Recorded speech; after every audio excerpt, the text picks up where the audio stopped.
खानदानपुर नाम के गांव में भीम नाम का एक मादारी रहता था।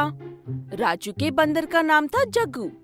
जग्गू बाकी बंदरों से 10 गुना होशियार था और इंसानों की तरह बात भी कर सकता था।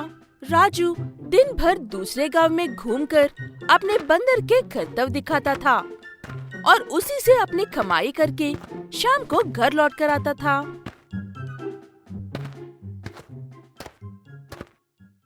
राजू, कहाँ जा रहे हो? सब ठीक तो है ना? 2 दिन से जग्गू कहीं नजर नहीं आ रहा है और सुनने में आया है कि तुमने मदारी का काम छोड़ दिया है। हाँ मानव भाई, अब मुझे ये सब करने की जरूरत नहीं है। ये एक बड़ी सी सर्कस कंपनी वालों ने हमें एक ऑफर दिया है।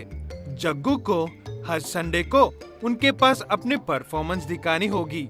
उसके बदले में वो हमें ढेर सारे पैसे देते हैं। हफ्ते में सिर्फ 1 दिन? कितने पैसे देते हैं वो लोग? हाँ, हफ्ते में सिर्फ 1 दिन। जग्गू शनिवार की शाम को यहाँ से एक बड़ी सी कार में जाता है और सोमवार की सुबह उसी कार में लौट कर आता है। एक परफॉर्मेंस में हमें 3 लाख रुपए मिलते हैं। 3 लाख? तुम्हारी तो लॉटरी लग गई मेरे दोस्त। अच्छा, अब मैं चलता हूँ। ये कहते हुए मानव वहाँ से चला जाता है, लेकिन अपने दिल और दिमाग में बहुत कुछ भर कर जाता है। वहाँ से मानव कुछ भी करके राजू के बंदर को चुराने का इरादा कर लेता है। एक मामूली सा मदारी जो कल तक करतब दिखाकर भीख मांगता था, आज लाखों के पैसे कमा रहा है। मैं ऐसा होने नहीं दूंगा। ये सोचते हुए मानव बिना राजू के प्रति ईर्ष्या पैदा कर लेता है और एक दिन रात को चुपके से राजू के घर जाकर जग्गू को बेहोशी की दवाई देकर उसे उठा ले जाने की कोशिश करता है, लेकिन मानव उसे बेहोशी की दवाई में नाकामयाब होता है। राजू घर पर ना होने की वजह से जग्गू अपने आप को बचाने के लिए बाहर जंगल और भाग जाता है। कौन हो तुम? मेरे पीछे क्यों पड़े हो? चुपचाप मेरे साथ चलो, वरना मैं तुम्हें मार डालूंगा और तुम्हारे उस राजू को भी मार डालूंगा। जग्गू चुपचाप मानव के पास चला जाता है।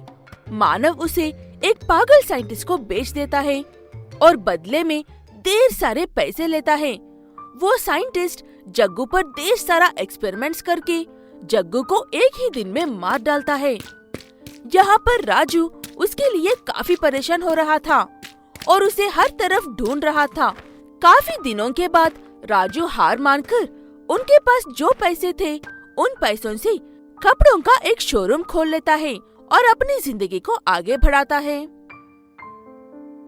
ये कौन से व्यापार में घुस गए हो राजू भाई तुम? बंदर कहाँ है तुम्हारा? कहीं किसी बंदरिये के साथ भाग तो नहीं गया है? पता नहीं उसे मेरी कौन सी बात बुरी लग गई थी, या उसे सच में एक साथी की जरूरत थी।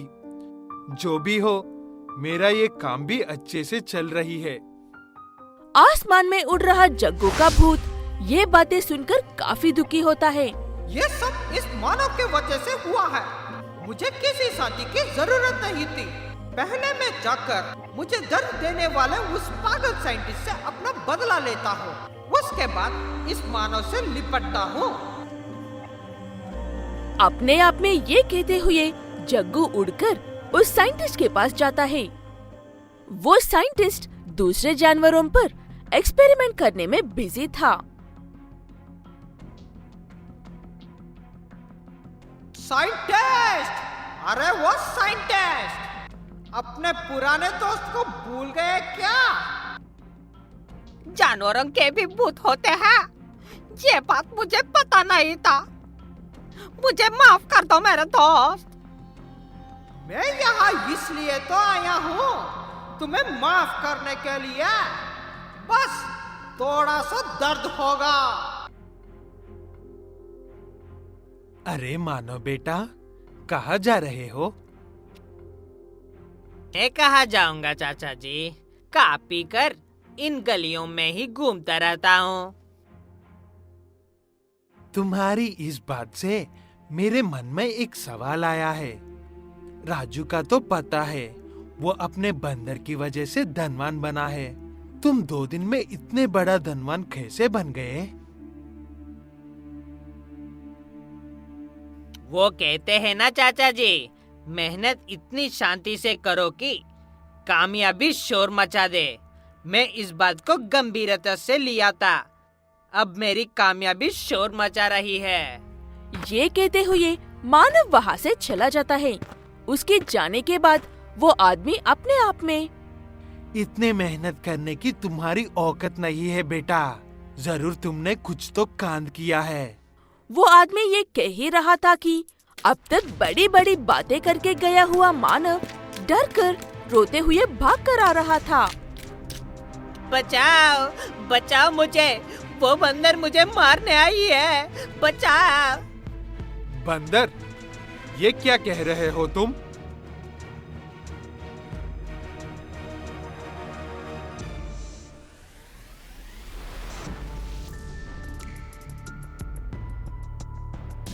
अब वो भूत बन गई है और मुझे मारने के लिए मेरे पीछे पड़ा है। मुझे बचा लो।